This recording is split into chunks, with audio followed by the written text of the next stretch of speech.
Hi, it's Paddy Hirsch at Marketplace. So when people talk about net neutrality, they're talking about the idea that all data transmitted across the internet should be treated equally or neutrally. In other words, everything should pretty much move at the same speed. It's kind of like what it used to be like in airport security back in the day.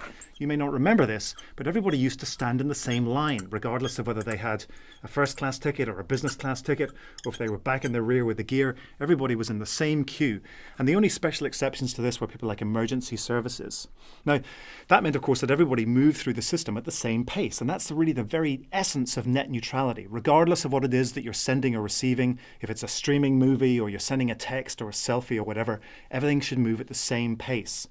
Now, the cable companies would like to change that. All right, they point out that they lay a lot of the infrastructure of the internet these days, and they're right. They put down those pipes and those cables, and they say that they should be allowed to charge more if people want to actually move their data through the system more quickly. In other words, they want to create like the airport security of today, where you've got all these people who can get into a fast lane by buying TSA pre or buying a first or business class ticket, which effectively allows you to vault to the front of the line.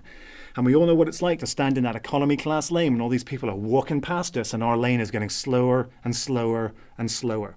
Anyway, proponents of net neutrality say that the cable companies aren't actually doing anything new here. They're just adding on to an existing network that's been around for a long time. Like, okay, so you're putting a fast lane in an airport security, but you didn't build airport security. You didn't build the airport. That stuff was already there. They argue that the cable companies should adhere to the original ruling laid down by the government on the communications network, which is that everybody should be able to use it fairly and freely without discrimination or prejudice. They also point out that the internet has created this kind of equality of opportunity for innovators. It's been this cradle of innovation, this engine of growth in the American economy. And if we went to a system like this, where you had this fast lane, well, it could undermine that, and that could leave us very badly needing a drink.